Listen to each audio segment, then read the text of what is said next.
Hi, welcome to Her Butterfly Effect. Today we're going to be talking about abortion.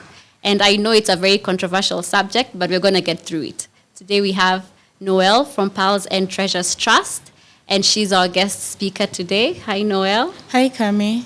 Hi. I'm sure we're going to get a lot of information from you, which is going to be very interesting. So we're going to start with the ladies. So tell me, what are your thoughts on abortion? Let's start with you, Laura. First of all, I know it's a very controversial topic, and I completely understand why it would be. And I've had everyone's, opinions and everyone's comments, and I can understand where most people are coming from. However, I feel like it's such a judgmental space around abortions. So for people who have decided to, have abortions, then people are really being attacked on this thing that they have done. And who knows, maybe they are feeling really bad. Maybe they are actually hurting inside. And instead, there's not much like, okay, are you okay? But it's like, you should not have done that. That's not okay. No. So my take is, I think, at the end of the day, after an abortion has taken place, it could be avoided, but after an abortion has taken place, then what comes after that? It shouldn't be judgment. It shouldn't be attacks. It should be, okay, this person probably needs help, and there should be a safe space around it. So I just think it's very toxic. The whole after abortion, attacks. Okay, so what's your thought about abortion in itself? I don't want you to talk about the after abortion. Okay. So before abortion, Okay. I come to you, I am pregnant, I don't know what to do. What are you going to tell me? Will you tell me to abort, or will you tell me to keep the pregnancy, or will you tell me to do whatever I think is good for me? You know what? Life is beautiful. So I'm not going to come and tell you, okay, I think you should abort. But at the end of the day, I'm not in your situation. I don't know what's going on at home. I don't know all that. So for me, I don't think it's my place to tell you what to do. What's your stand? I want to know your stand. Like, are you for abortion or are you against abortion? You can't be in the middle. Okay. It's either you're for life to be protected, or for, it's a choice. Just do whatever you want to do. No, you talk about that. It's for life to be protected. Like, I mean, what does Tracy think? So I think my opinion and thought process about abortion, I feel like I have the same stance as her, and I don't think it's my place to tell a woman what to do with her body. I feel as though there's so many other ways we can protect that girl or that woman before she has to make that decision. Because most times I feel as though by the time you are having sexual intercourse, you need to know that there's some repercussions that can come.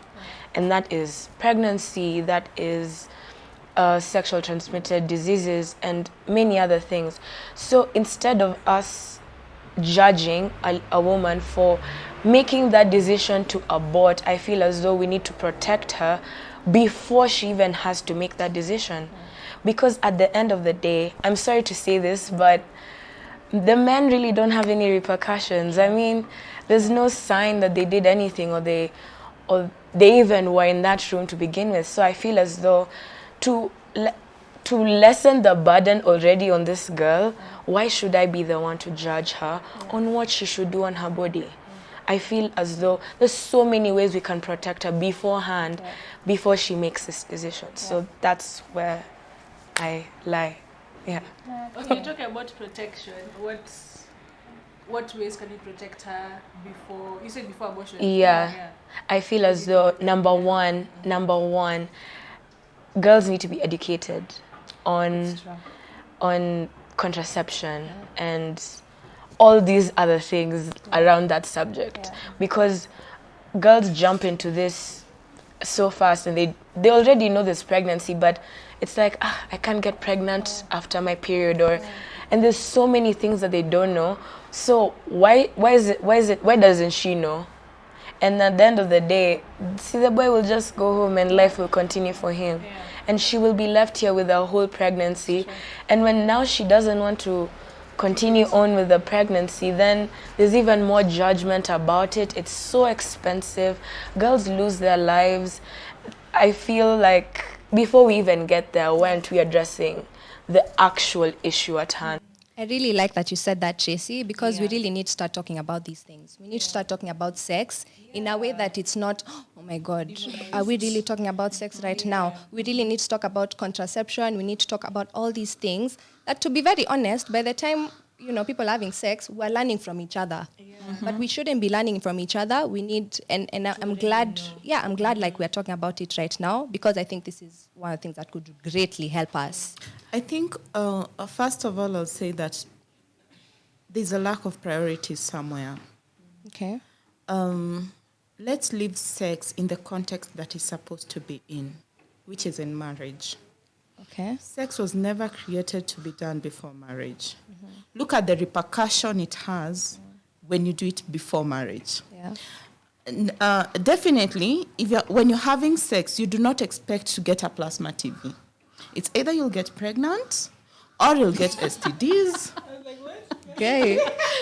You get me? Yeah. There are repercussions to it. Yeah.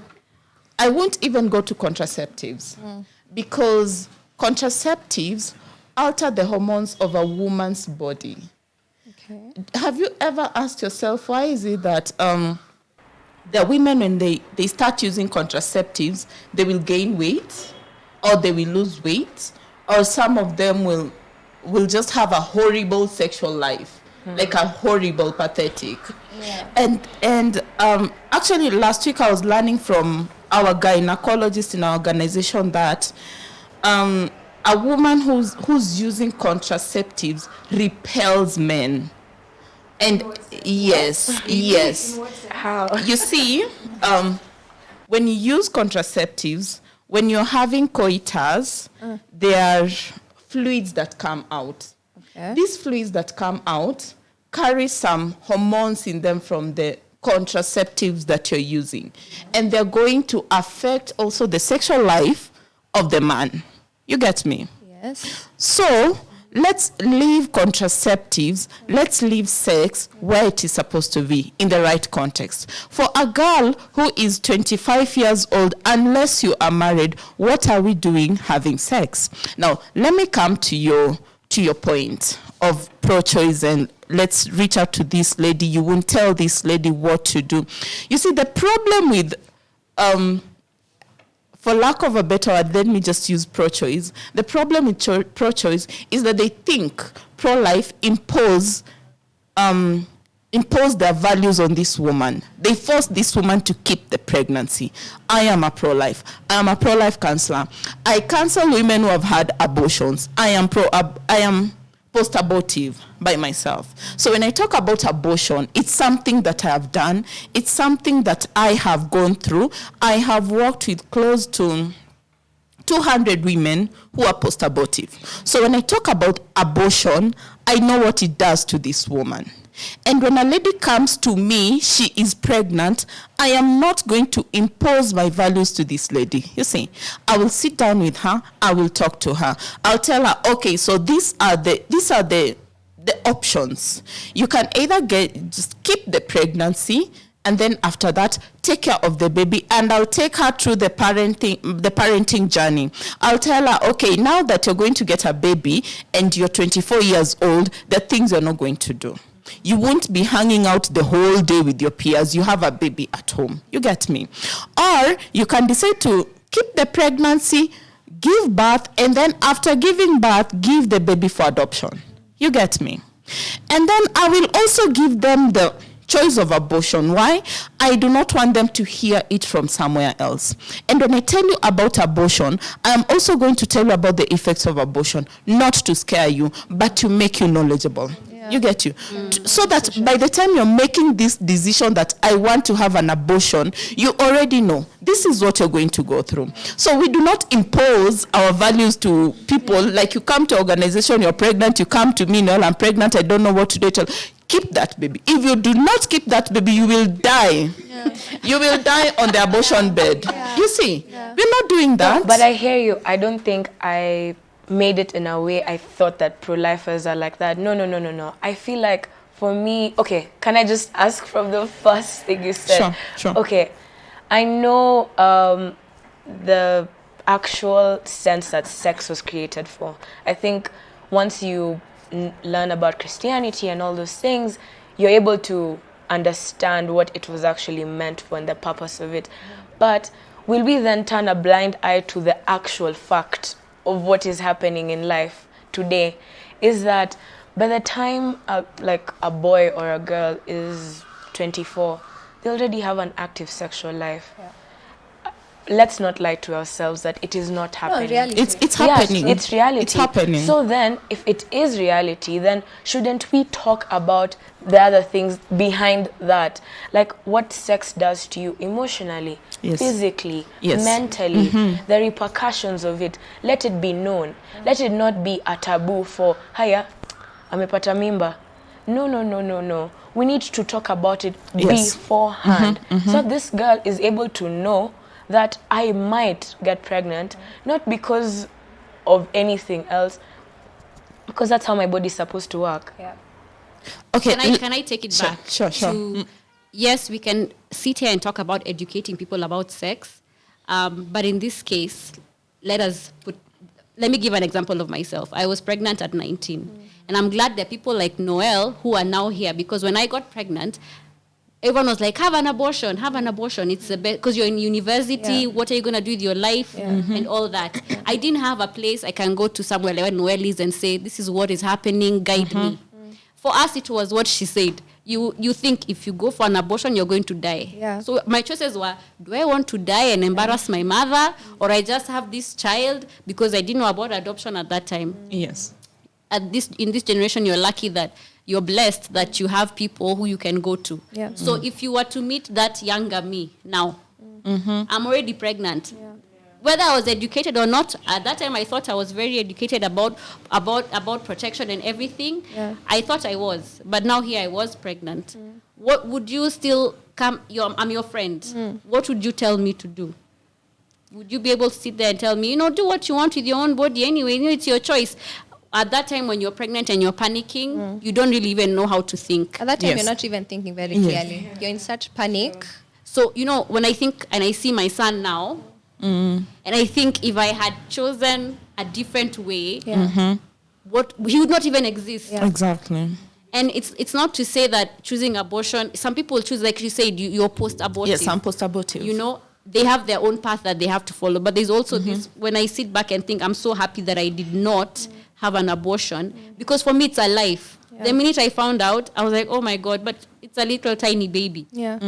Some people don't think it's a life. Yes. No, honestly, a lot of people don't even think it's a living being. At that point, I don't know. And I think now the question now needs to be, so when does it begin? When does life begin? Yeah, now the question is, when does life begin? Yeah, when? No, you guys tell me, when does life begin? At conception. Thank you. And for you, Laura? Yes. Thank you. Wait, but at what point is conception? When the ovum and the sperm meet. Yes. Yes, so life begins at that point. When someone enters me. When the sperm meets the sperm enters my body. No. When the sperm meets the ovum, life has begun. And it's a living being. It's a living being from day one. It's a living being. When do you think the life? When does life begin? Just tell us, when does life begin? A couple of weeks down the line is when, for me, life begins. Why? Because at that point, when you see it on the ultrasound, is when now you can say there's life. That's what I think. Ultrasound, first of all, and like I'm thinking, most people, by the time they even find out they're pregnant, it's been 2-3 weeks, 4 weeks, even early. It's early. Sometimes even later. And those people are the ones now thinking it's not a life. It's so sad that medics themselves, senior gynecologists, are the ones that are coming now to lie to us that life, it is not a life, it is a blob of tissue. And these are people who have gone to school. This is why these are the things we hear, and then that's what we think. But scientifically, they will claim as though, there is a heartbeat because it won't survive without a heartbeat, but it is actually a blob of tissue. There's nothing to make of it. So they will say that I'm with you on that it begins. Now my question. They'll say by the time it reaches, is it embryo? Where is it where it now looks like the toad? Now there is when they'll say, now there is life. past 4 weeks. Okay, Because now- they normally say even before 4 weeks, when you get a miscarriage, they don't even term it as like losing a child, because it just comes out as period and life moves on. So that's why I think even most countries and most states abroad as well, they will allow abortion till 6 weeks. Let's not talk about abroad, because right now in the US, it is okay for a mother to decide, my baby who is 1 year old, the life has not begun. Like, it is okay for them to kill this baby. You see, it's okay for them to give birth, and after giving birth, they kill the baby. It is very, very okay for them. So let's not go the states side way. Let's not go that way. You get me? Now, I also didn't know that. let me ask you this question. You're a medic. Okay, so people, they say that life does not begin at that point. It begins at, I don't know, 6 weeks or whatever. When is someone pronounced dead? What do you mean? Immediately. Yeah. When the heartbeat stops. Thank you. So why don't you say then that life begins when the heart starts beating? Because immediately the heart stops, this person is pronounced dead. Okay, I also have something that they will rebuttal with, not me, but them, is now like medics and the the science world is when you're on life support and you're put on the machines, are you dead? No. You're brain dead. So then if that's the case, scientists, not me, them, and that world, when someone is on life support and they're in the room and they're brain dead, their heart is being supported by a machine to beat and everything, then do they pronounce you dead? Because physically you cannot support your heart to beat. So then are you dead? Exactly. So why is it like a give or take question? Because then your heart isn't working. So how come in this other case, immediately, then it's dead and you don't see the... I mean, I don't, because I think also most of the time when they're on life support, they hope that something is going to happen. Do they not hope? Or are they preparing the family? Maybe the family needs time to let go. Okay, most times it means that you have, like, the damage to your brain is too much. But you're for... alive. No? Well, Okay, and again I think, or Noel, again I think, this person who is on life support, they're going to die a natural death. Oh my God.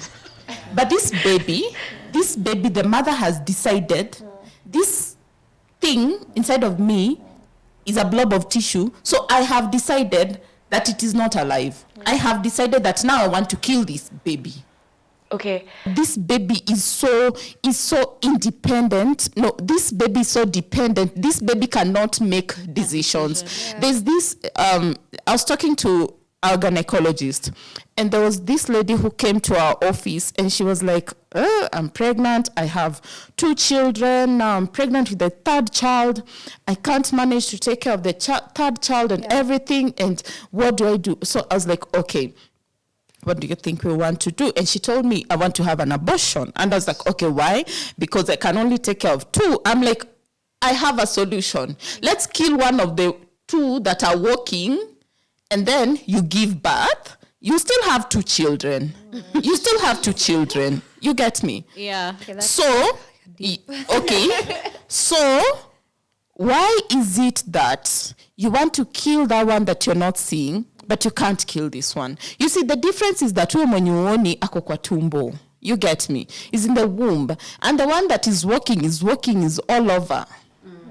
Is there a difference? Noel, I have a question for you. Sure.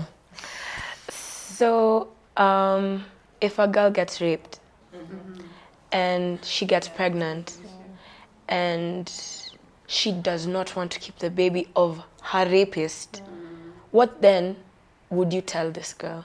I'd first of all give her the 3 options of parenting, adoption, or still abortion. You see, but the thing is, abortion is traumatic. You cannot solve a wrong with a wrong. Abortion is traumatic. I kid you not, abortion is so traumatic. You cannot cure a trauma by adding another trauma on it. Number one. Number two, let us separate this child with the father who is the rapist. Is the child going to pay for the mistakes of the father? I have counseled 3 ladies who came to our post-abortion counseling sessions, and all of them were rape victims. And it so much pained them. You see, just because you were raped, it's still alive. It is still alive. You get me? And they were like, I wish I kept that baby. And I have had another lady who came to our office. She was working in our office some times back, who gave birth after being raped. And she dotes on her baby. Like, she really, really loves her baby.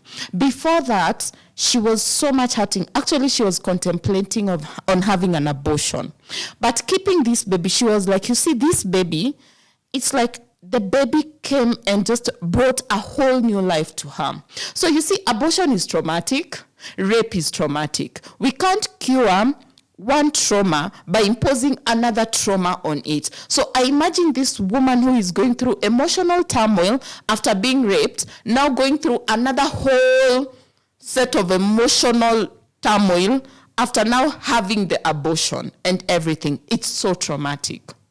I think, Noel, based on what you're saying with rape, someone would have to be cancelled through that. Because Yes. I don't think someone who's been raped would automatically think, oh, you know what, let me keep this baby. Definitely. They definitely need to get help. Yes, So- they do. They're already So you're going saying, through so much.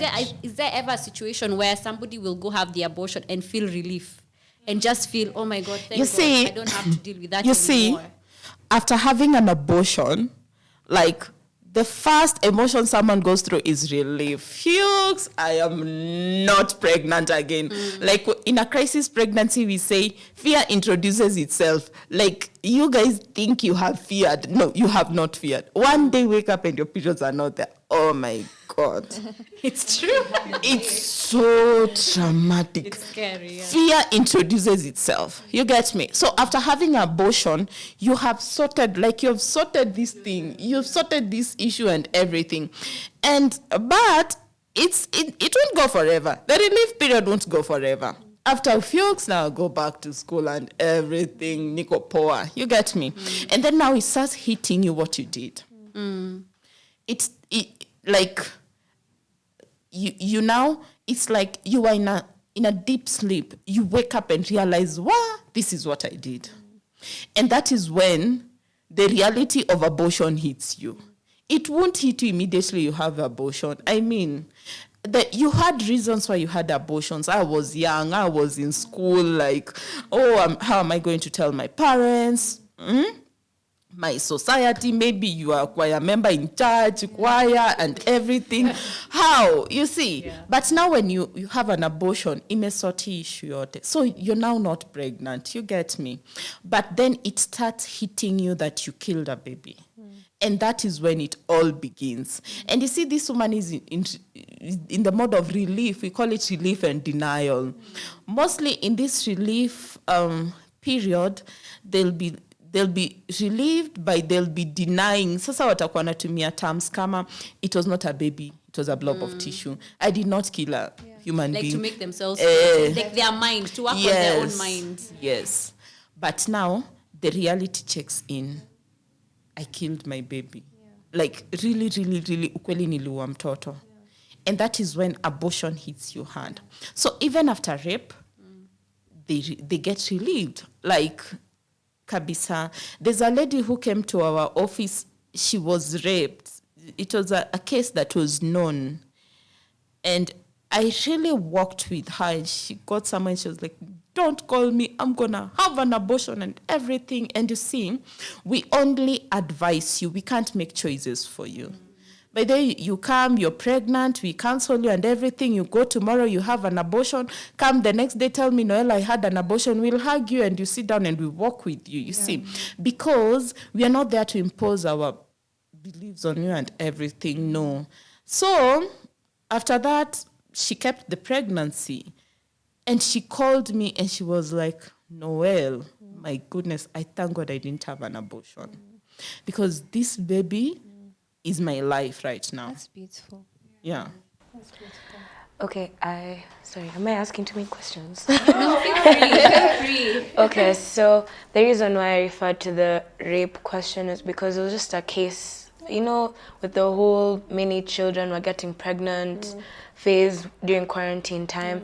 So there was a case where a girl got raped and she kept a baby and she gave birth and everything. And the rapist was never convicted because Kenya. And he went back and asked for visitation rights. What? Yes, Yes. I think I read that too. Yes.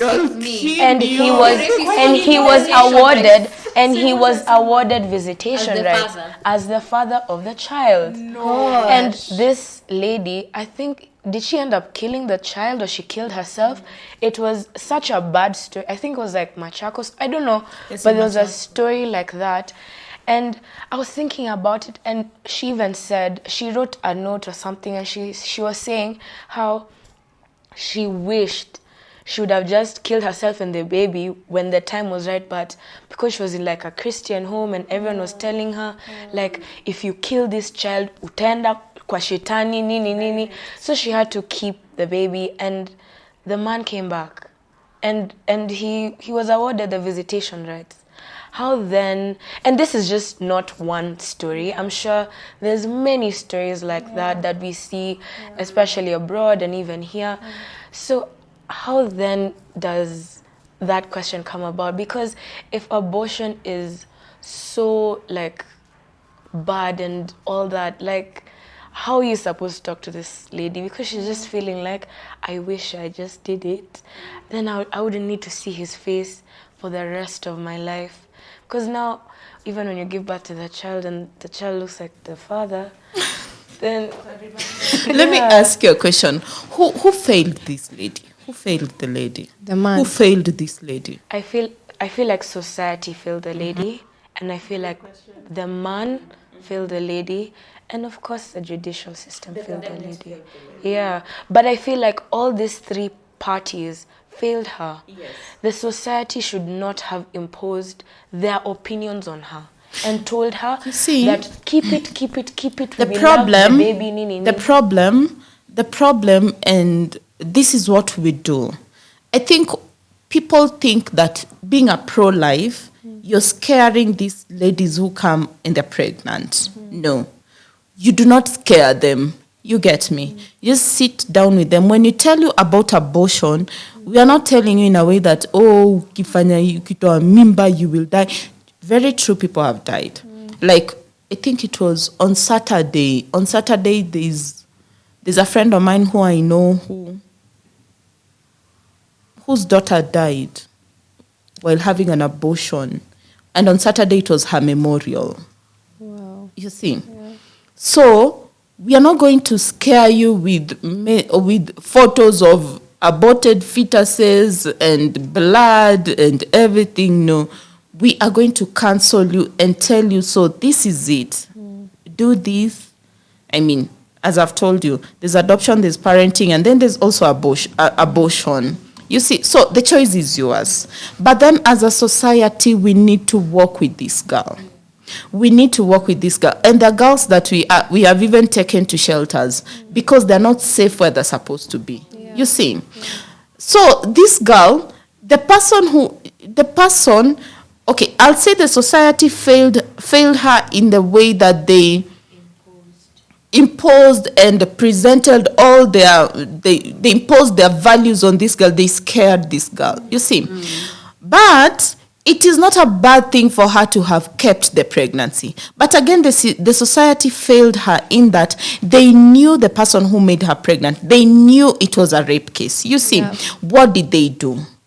What did they do? Like, imagine if a village decides this person raped this girl. This person is not going to come back here, and this person is going to jail. Yeah. You see, the biggest problem we have with this pregnancy thing that is going all over, the first question is, these are minors. What are people doing? What is the government doing about the people who are making them pregnant? Exactly. Someone said a man can make 100 women pregnant even in a day. You see, in a year they will make 366 or 365 women pregnant. But a woman will only get pregnant once. So what have they done with these men who have made them pregnant? Yeah. And by the way, of all the women that I've met who have had abortions, none of them is proud of it. None of them. There are women who have come to organizations they had abortions in countries where abortion is legal. But they regret the fact that they had abortions. Hakuna mtu ashaikuja and they are like, abortion is good. None of them. You might look at someone and just think, this person had an abortion. Maybe you're thinking of your friend somewhere who had an abortion and you're thinking their life is going on as normal and everything. No. There's something we call coping mechanism. You can find a woman so much into alcohol. Some of them, what is driving them is the abortions they had. Why? Because when you have an abortion, we were created to be nurturers. And so when you have an abortion, there's a part of you that you've tampered with. And so there's a void that needs to be filled. Some will go into alcoholism and some will go into just having careless sex. Why? Because sex soothes. So they'll be changing men. And whatever they're searching for cannot be found in these men. And what is driving them to do this is the abortions they had. But unfortunate, none of these women, or maybe 90% of these women, none of them connect whatever they're going through with the abortions they had. Yeah. And then some will go through atonement syndrome. Atonement syndrome is just wanting to get another baby. Why? Because they feel, to replace this baby. Yes. Now they want to be to prove they can be good mothers and anything na vitu kama hizo. And some who have children overspoil the children. Or some neglect the children because they look at these children and they're like, oh, I killed the other one. I mean, you don't mean anything. You see? Or this one just thinks, let me now be a super good mother to this child to cover up. Yes. To compensate. Some women will so much chase the career path. Why? They had an abortion because they wanted to go to school. So they're like, this thing that I had an abortion for, I'm going to chase it. But it's in the wrong way. They are fighting everyone to be at the top. You see? They're fighting everyone to be at the top. And then another emotional effect they go through is anger. They're just angry people. Angry at everyone. Angry at your friend who told you do whatever you want. Angry at your mother who never talked to you about sex. Angry at God. God, why didn't you stop me? Why didn't you tell me I will die? Angry at that doctor who procured the abortion. Why didn't this doctor tell me? Angry at everyone and anyone. Angry at their house help who that morning, I don't know, did what. I mean, everyone is a target. Everyone. You see, everyone is a target. They're angry at God. They're angry at themselves. They're angry at the father of the children. They're angry at the church. If I will not be singing choir, I would not have done this. They're just angry people. You see. So, abortion makes this woman go through a lot. Physically. There's a lady who came to our organization. She had an abortion in a very good hospital. Very, very good hospital. When she was going to get married, she goes for checkup and then she doesn't have a womb. What happened? Yes.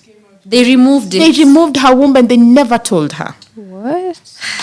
This woman was devastated. I think she even died. Yeah, she died.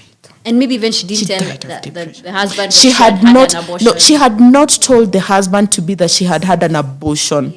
So you see, before marriage, before your wedding, you go for checkups and everything, she finds she doesn't have a womb. Abortion can lead to breast cancer. Why? Because, you see, the way a woman's body is created, immediately conception happens, the whole body knows. Your whole system will know. Sindio? So then when you have an abortion, well, when you're still pregnant, your body is also preparing for this baby. This baby has to be on exclusive breastfeeding for 6 months. Sindio?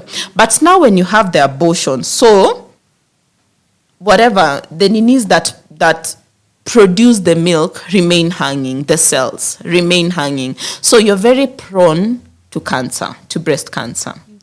And then cervical cancer. How?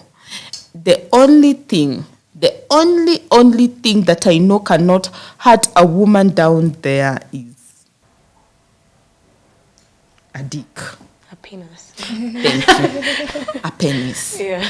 But then there are these types of abortion where your cervix will have to be enlarged and then the baby is sucked out, or the scissors are inserted and the baby is cut and everything. So you're tampered with a lot down there, and it increases your chances of getting cancer. So at the end of the day, that is why we tell guys, by the way, I'd rather you give birth because of what a woman goes through after they have had abortions. It's so traumatizing. So even we tell people abortion and rape, I mean, these are two things that can kill someone. If you place them together, they'll be so overwhelming for this woman, she can even die. Yeah. Okay. Wow.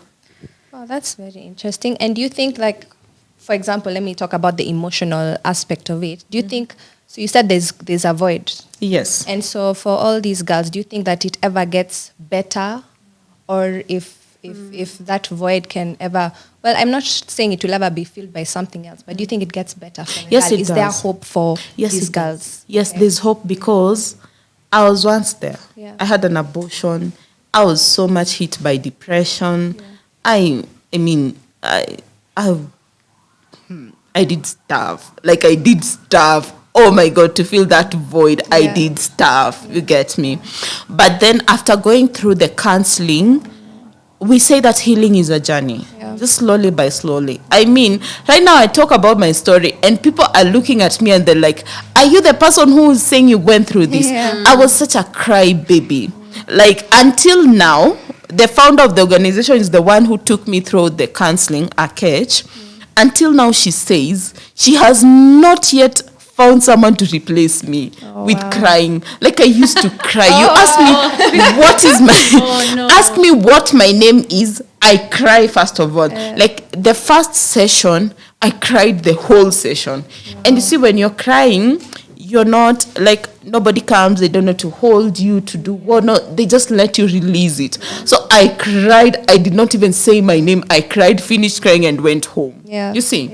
But as time went by, as the healing comes slowly by slowly, like right now, I am not seeking validation from any man.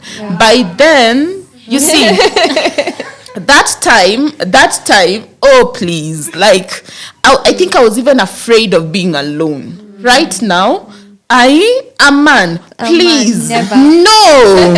I'm not seeking validation from anyone. I'm not seeking validation from any man. I am not dressing for any man. I'm dressing for myself. You see, that void, there's only one person who can feel it. It is only God who can feel it. I love that. You see, it's only him. And that is why our counseling sessions are basically and mostly Bible-based, because we say we do not heal. It is God who heals. We are only facilitators. Like you'll come, we talk, we laugh and everything. We go through the sessions, you cry, you go home. And it is God who is dealing with you. By the time they are done, oh my God, we look at these girls. There's a lady who came and she had never showered. She had, for 7 months, she had never showered. She had never brushed her teeth. She had never gone to the salon. And she came with a weave or a wig. I do not even know what that was. She was stinking. Oh, no. You see, she had neglected herself. But After the first session, she was still the same. She was not talking. She used to come and sit in a corner, not talking to anyone. The first session, the second session, the third. By the time we were on the fifth session, she came early. She had showered. She had gone to the salon. She had done manicure and pedicure. Like, she was looking different. She even smiled. Wow. And you're like, oh my God, so this is what can happen. Yeah, so there's hope for them. Okay. There's definitely hope. Okay. And there's something you said about the way sex is portrayed in the Christian, you see, sex is not only portrayed like that in the Christian setting. I do not think having sex or not having sex has anything to do with our Christianity, but it has everything to do with our morals. Just the same way someone said that abortion is a religious issue, and I told them abortion is not a religious issue. Abortion is a moral issue, because I know of atheists who are pro-lives. So if I were to say that abortion is a religious issue, then all atheists will be pro-choice. But right now there are atheists who are pro-life. So sex in itself is not a religious issue. It is a moral issue. Yeah. Wow, this is a really heavy topic. Yeah. I mean, do you guys have anything else to ask? Yeah, I wanted to ask about like the counseling sessions. I'm interested to know whether they're group or they're individual. How long do they last? Actually, before you even get into that, I actually want you to talk about Pearls and Treasures Trust and just tell us, like, what do you guys do? How do you help people? I think to answer what Wambo is trying to. Okay. So Pearls and Treasures Trust, the founder of Pearls and Treasures Trust, Akech, founded it upon the word of God, first of all. Why? Because God is a God of many chances. He's a God of second chances, you see. And it is so true that women who have had abortions are somehow... there's a brand they're given. So it's like abortion is a bigger sin as compared to lying. Yeah. You get me? So God put it in her to fund the organization to reach out to post-abortive women because she's also post-abortive. So when she started the organization, the vision grew. And now she realized it's not like she wants to let women have abortions. So how do we get to these women so that they do not have abortions? So then, what do I call? A department or session, counseling sessions were introduced for women who are in crisis pregnancy, so that they do not end up having abortions. And then she realized now we do not want these women to go have abortions. What do we do? So then we mentor women, we mentor young people on sexual purity, walking in a sexual pure life. I'll answer you. There's something you said about being 24 and it's so true. But the truth is that nobody has ever died for not having sex. True. And does it mean every time you're hungry we go and eat? No. At times you're hungry and you don't go eat. So there's self-control. You can control this thing. Nobody has ever died of not having sex. But so many people have died of having sex. HIV, AIDS, they will die. They get pregnant, they're going to have abortions, they die. You die emotionally. Why? Because you met this guy, you have sex, and then he leaves you and he goes, even exposes you on Facebook. People have committed suicide because of sex. So anyway, we mentor young people on just making responsible choices in life. And you realize that by the time this young girl is having sex, it didn't start from there. It started from somewhere. You see, mostly self-esteem issues, because they want to be loved. They want someone to be there. So they're willing to even have sex with this person so that this person will not leave them. You see, they want to be... another one is peer pressure. Because one boy is having sex, Kami is having sex, so everyone else is having sex. Why am I not having sex? And then they go have sex. So we just work with women, we mentor them on making responsible choices. And all this, apart from crisis pregnancy, we do our mentorship in groups. we do a post-abortion counseling in groups. And the reason we do mentorship in groups is because at times you want the same people, the people whom you have the same values, to talk to. Like if I'm going to call Kami and tell her, Aki Kamimi, today I feel like going to Martin's place and spending there and everything. Kami won't tell me, no, and you just go, oh, what time are you going? Do you have money for Uber and everything? No. She's going to tell me, Noel, imagine you're not going. Do this. Come to my place. Come, let's talk. You see? So the reason, yes, that's that community. And someone who will not corrupt your morals, you see. And someone who knows your struggles. We know the moment you start having sex, it's hard for you to stop. But you will now have someone and people whom you're accountable to, who you're going to work together to this place where now you can practice self-control. And the reason why we put post-abortive women in groups is because post-abortion is so secretive. No woman can go and just walk and akisema mimi have abortion na nini. No, it's very secretive.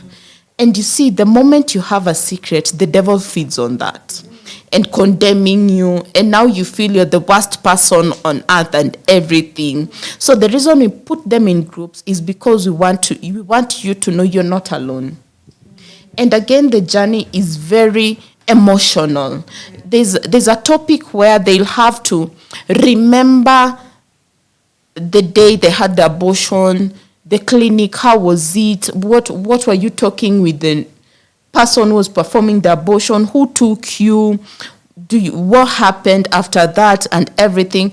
I mean, it's so emotional, it's so draining. So we like it when you have someone whom you're working with, when you can call someone and cry and tell them, oh, me today is not that best of a day, you see. But now you have a friend whom you can work with, who you can encourage each other. And then apart from that, at least you will have someone, even after the classes, who now you can open up to, you can talk to, you can relate because you guys know each other. And again, someone you can grow and heal together with. Yeah. So how long does the whole course? It takes 12 weeks, once every week. Yes, once every week. Wow, it's been so enlightening. Like we said, we're here to help you make informed choices, and we're here to start conversations. Yes. So, I mean, if you have anything to add, let us know in the comment section below. If you need to get in touch with Pearls and Treasures Trust, we can also give you their contacts, if it's okay with Noel. Yes, it's okay. But wow, it's a big one. It is. Yeah. Yeah. Thank you so much. Thank you so much, Noel. Thank you so much. Yeah. So. All right. Thank you so much. Don't forget to comment. We'd love to hear your opinions. Yeah. Please, let's have a discussion about this. Thanks.